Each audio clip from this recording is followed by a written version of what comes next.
Welcome to Kenton's videos. Enjoy the video. You begin by launching Private Zone and signing in. Make sure you use a verified email so recovery works.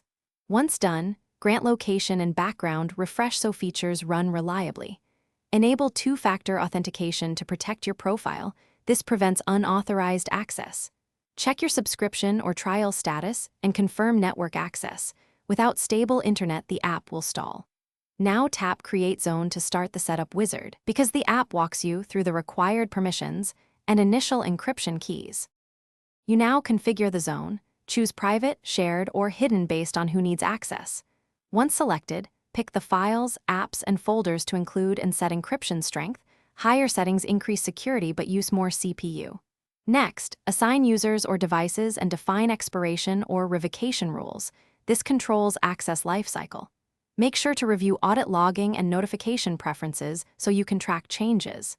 After saving, run the initial sync to verify that encrypted copies are created and accessible. Finish by verifying the zone, open a few files, confirm permissions, and check sync status to ensure encryption completed. Backup your keys to secure storage and enable automated exports if the app offers them. This saves recovery time. If something fails, first resync the zone and inspect the app logs to identify permission or network errors. Make sure your device clock is correct. Mismatched time breaks certificates. If problems persist, toggle permissions or contact support with log snippets for faster diagnosis.